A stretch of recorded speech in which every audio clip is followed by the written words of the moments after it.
बिस्मिल्लाहिर्रहमानिर्रहीम। अस्सलामु अलैकुम। मैं हूं करामत मुग़ल और मेरे साथ हैं सईद बलोच साहब। सीनियर जर्नलिस्ट हैं, सुप्रीम कोर्ट कवर करते हैं, इलेक्शन कमीशन के मामलात समझते हैं, जानते हैं, कवर करते हैं। सईद बलोच साहब, बड़ी हैरान कुन खबर आई, कल भी हमने वीडियो की कि सदर ने ख़त लिखा है चीफ इलेक्शन कमिश्नर को कि वो आएँ, मुशावरत करें ताकि आम इंतखाबात की जो तारीख है उसका तयन किया जाए। आज जवाब देता है इलेक्शन कमीशन के आइन के आर्टिकल फ़लाँ फ़लाँ इलेक्शन तरमीमी एक्ट के तहत अब सारा इख्तियार जो है इलेक्शन की तारीख देना वो इलेक्शन कमिश्नर का है। सदर का इससे कोई ईवान सदर का इससे कोई लेना देना नहीं है।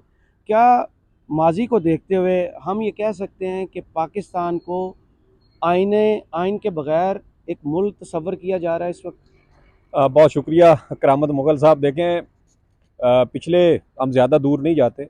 जनवरी से ख़ास तौर पर 14 जनवरी को जब पंजाब असम्बली तहलील की गई, तो उसके बाद से देख लें तो पाकिस्तान का आइन तो तकरीबन मौजूद नहीं है।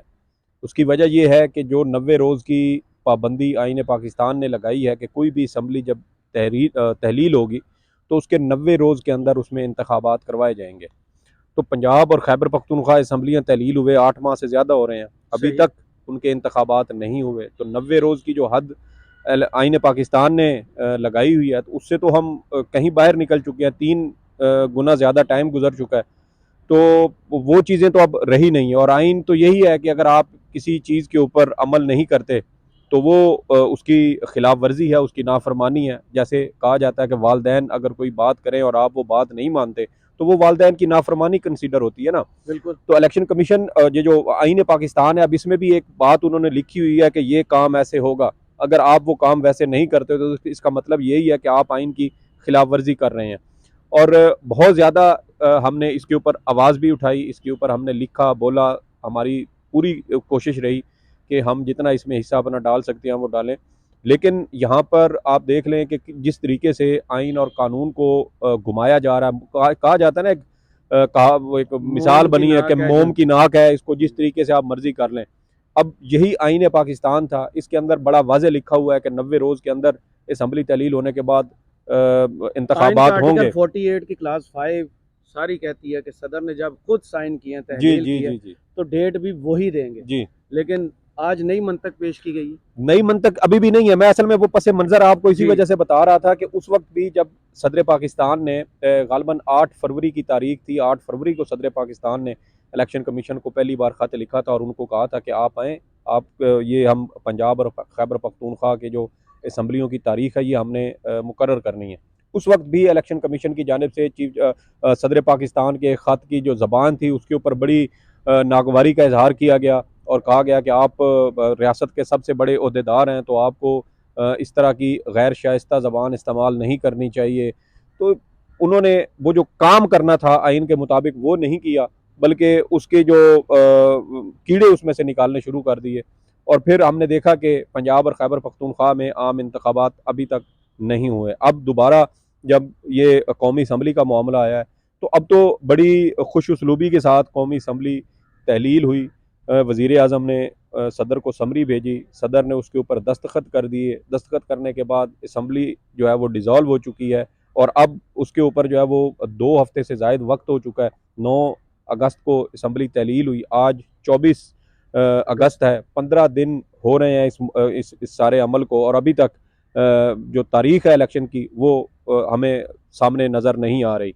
और इसी हवाले से आज सदर पाकिस्तान गुज़श्ता रोज़ ख़त लिखा कि इलेक्शन कमीशन के साथ मुशावरत करें ताकि दोनों जो कौमी असम्बली की तारीख है इलेक्शन के हवाले से, इसके अलावा जो दीगर सूबाई असम्बलियाँ उनकी तारीख मुकर्रर की जाए। लेकिन हस्ब रिवायत इलेक्शन कमीशन की जानिब से फिर वही तर्ज अमल इख्तियार किया गया और वही कहा गया कि तारीख मुकर्रर करना इलेक्शन कमीशन का इख्तियार है, सदर पाकिस्तान का नहीं है। तब सेम यही इख्तियार नहीं था, अब इख्तियार है। देखिए, पहले जब पंजाब के अंदर भी मामला सारा चल रहा था तो उस वक्त भी इलेक्शन कमीशन का यही एतराज़ था जी कि सदर पाकिस्तान तारीख नहीं दे सकते, गवर्नर का तारीख देने का इख्तियार है। फिर हमने देखा कि सुप्रीम कोर्ट ने इसके ऊपर वो आइन की तशरीह भी कर दी कि भाई अगर असम्बली वजीर आला पंजाब को कोई भी वजीर आला, कोई भी सूबाई वजीर आला हो, वो समरी भेजें गवर्नर को और गवर्नर उसके ऊपर दस्तखत कर दे तो फिर गवर्नर तारीख देने के पाबंद है। अगर जैसे नहीं करते जैसे तो फिर जी जी 48 घंटे जी, के क्योंकि बाद। हमारे पास उस वक्त दो सिचुएशंस थी। एक तो पंजाब की थी जिसमें गवर्नर ने कहा जी कि मैं इस प्रोसेस का हिस्सा नहीं बनूंगा और 48 घंटे के बाद असम्बली खुद ब खुद तहलील हो गई। जबकि खैबर पख्तूनख्वा में ये हुआ कि वजीर आला ने समरी भेजी, गवर्नर ने उसके ऊपर दस्तखत कर दिए। तो उसमें फिर सुप्रीम कोर्ट ने ये जो उसकी तशरीह ये की कि अगर किसी सूबे में गवर्नर जो है वो समरी के ऊपर दस्तखत कर देता है असम्बली तहलील की, तो फिर गवर्नर के ऊपर लाजिम है कि वो उसकी तारीख भी दें। और खैबर पख्तूनख्वा में ये होना चाहिए था कि गवर्नर तारीख देते, लेकिन गवर्नर ने तारीख नहीं दी। पंजाब में ये हुआ कि गवर्नर ने चूंकि दस्तखत नहीं किया तो उन्होंने कहा जी कि मैं तारीख भी नहीं दूंगा। फिर सुप्रीम कोर्ट ने उसकी भी वजाहत कर दी कि अगर गवर्नर जो है वो दस्तखत नहीं करते और वो तारीख भी नहीं देते तो फिर सदर पाकिस्तान जो है वो उसकी तारीख देंगे। फिर हमने देखा कि इलेक्शन कमीशन ने सदर पाकिस्तान के साथ मुशावरत की और 30 अप्रैल की तारीख सदर पाकिस्तान ने मुकर्रर भी की। तो ये सारी चीज़ें अब सुप्रीम कोर्ट की जानिब से भी तय हो चुकी हैं। अब इलेक्शन कमीशन जो है वो ये सहारा लेने की शायद कोशिश कर रहा है कि चूँकि इलेक्शन एक्ट के गालबन सेक्शन 57 के अंदर तरमीम हो चुकी है और उस तरमीम के बाद इलेक्शन कमीशन के पास ये इख्तियार है कि वो आम इंतखाबात की तारीख वो मुकर्रर करेगा। लेकिन एक्ट यहाँ से पर तो ऊपर आइन होता है। जी आइन, मैं वही कहने लगा था कि आइन जो है वो कानून किसी भी कानून से बालातर होता है। सबसे ऊपर आपका आइन है, आइन के नीचे कानून है, कानून के बाद नीचे आपके रूल्स एंड रेगुलेशन सारे बनते हैं। तो ये प्रोसेस एक पूरा एक हायरार्की है जो हमारे इस कानूनी और आइनी निज़ाम के अंदर मौजूद है। लेकिन बात वही घूम फिर के आती है कि जब आप उस मोम की नाक को अपनी तरफ से जिस तरीके से वो मर्जी घुमाएं।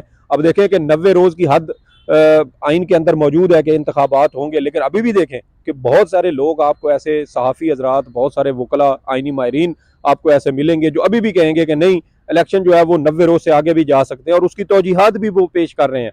जब पंजाब और खैबर पख्तूनख्वा में इंतखाबात हुए तो उस वक्त भी तौजीहात पेश की गई। और अब यहाँ पर एक अलमिया ये है कि ये इलेक्शन कमीशन ऑफ पाकिस्तान, मैं इसको नहीं कहूँगा, बल्कि मैं ये समझता हूँ कि ये इलेक्शन कमीशन ऑफ PDM है। और ये मुसलसल अभी भी आप देख रहे हैं कि PDM की हुकूमत ख़त्म हो चुकी है लेकिन पॉलिसीज़ वही चल रही हैं। मैं आपको आज एक छोटी सी मिसाल देता हूँ कि इलेक्शन कमीशन किस तरह के मुतनाज़ा हैसियत इख्तियार कर चुका है। वज़ीर आज़म के मुआवन खसूसी थे इरफान कादर साहब पिछली PDM की हुकूमत में, और इश्तर साफ जो है वो साबिक अटारनी जनरल भी थे, मौजूदा अटारनी जनरल से पहले वही थे, लेकिन उनकी तबीयत नासाजी की वजह से उन्होंने ओहदा संभालने से माजरत कर ली। आज इलेक्शन कमीशन की यहाँ तोशाखाना केस की समाअत होनी है election supreme court of Pakistan में, हाई कोर्ट के फैसले तक यहाँ पे समाअत मुलतवी की गई है। इस केस की समाअत के दौरान इलेक्शन कमीशन ने इरफान कादर साहब को और इश्तर साफ साहब को जो है वो अपना वकील मुकर्रर करके यहाँ सुप्रीम कोर्ट भेजा है। तो मुझे बताएं, क्या आपके पास कोई और वकील पूरे पाकिस्तान में आपको नज़र नहीं आता कि आप जानबूझ के एक चीज़ों को मुतनाज़ा करने की कोशिश करते हैं, उन लोगों को अपॉइंट करने की कोशिश करते हैं जो PDM हुकूमत का हिस्सा रहे और या उनके दौर में ओहदेदार रहे। तो फिर इस तरीके से जब आप अमल आपके होंगे, इक़दामात होंगे, तो फिर उसके ऊपर लोग उंगलियां भी उठाएंगे, सवालात भी उठेंगे। इलेक्शन कमिश्नर आज अमरीकी सफ़ीर से भी मिले हैं, कुछ दिन पहले चीफ जस्टिस साहब से भी मिले हैं। तो क्या नज़र आ रहा है कि मामला सुप्रीम कोर्ट की तरफ आएगा? जो एम्बिग्युइटी अब पैदा हो गई है कि डेट किसने देनी है फिर एक मरतबा, देखें, और इन मुलाकातों का मकसद फिर क्या नजर आता है? देखें, मेरे ख्याल में जो सुप्रीम कोर्ट का फैसला है ना 1 मार्च का, वो बड़ा वाजे है। उसमें सिर्फ अगर आप गवर्नर के नाम पे सदर की पोजीशन रख दें तो मामला बिल्कुल क्लियर हो जाते हैं, क्योंकि गवर्नर रियासत पाकिस्तान में सदर का नुमाइंदा होता है, दो किसी भी सूबे में वफाक का नुमाइंदा, और वफाक के सरबराह कौन है? सदर मुमलिकत होते हैं। तो वो चीज़ में अब हाम नहीं है। बात वहीं पे आती है कि आपने जब कोई चीज़ नहीं करनी तो फिर चूंकि चुनांचे अगर मगर ये सारी चीज़ें निकल आती हैं। और अभी जो आपने अमरीकी सफ़ीर के साथ बात की, तो ये इससे ज़्यादा और शर्मनाक जो है वो हरकत और क्या हो सकती है कि आप अपने मुल्क के सरबराह के साथ मिलने के लिए तैयार नहीं है, आप अपने आइन पर अमल करने के लिए तैयार नहीं है, लेकिन आप अमरीकी सफ़ीर के साथ मुलाकात करने के लिए दस्तयाब हैं। आप उनके साथ मुलाकात भी कर रहे हैं, मशावरत भी कर रहे हैं, और फिर उसी मुलाकात के चंद घंटों के बाद उसी दिन आप अपने सदर पाकिस्तान को एक इस तरह का ख़त लिख के जो है वो जवाब दे रहे हैं जी कि आप तो कोई इख्तियार ही नहीं रखते आइन के तहत तारीख मुकर्रर करने का, बल्कि ये इख्तियार तो इलेक्शन कमीशन के पास है, और इलेक्शन कमीशन जब चाहे वो तारीख मुकर्रर करे। तो इलेक्शन कमीशन ने तो 8 अक्टूबर की तारीख भी दी थी पंजाब और खैबर पख्तूनख्वा में आम इंतखाबात के लिए, और खुद दी थी। तो अब करवाएं इंतखाबात पंजाब और खैबर पख्तूनख्वा में, आपसे वो भी नहीं हो रहा है।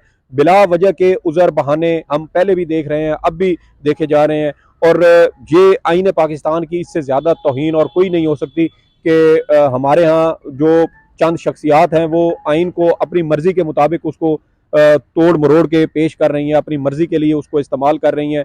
ये यकीनन जब अगली हुकूमत आएगी, आएगा सुप्रीम कोर्ट में, क्या देख रहे हैं? मामला सुप्रीम कोर्ट में आ सकता है, दरखास्त दायर करने पर किसी पर पाबंदी नहीं है। लेकिन चीफ इलेक्शन कमिश्नर को आइन में, कानून में हटाने का तरीका कार क्या है?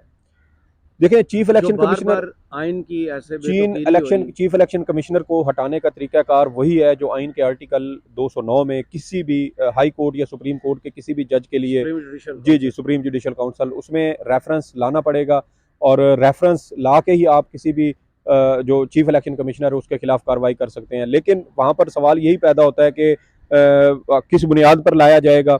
क्या महज इस तरह के जो उनके इकदाम हैं, उनके फैसले हैं, क्या उनके ऊपर सुप्रीम जुडिशल काउंसिल में कोई रेफरेंस लाया भी जा सकता है या नहीं? इस पर मजीद जो रोशनी है वो आइनी कानूनी माहिरीन ही उसके ऊपर डाल सकते हैं।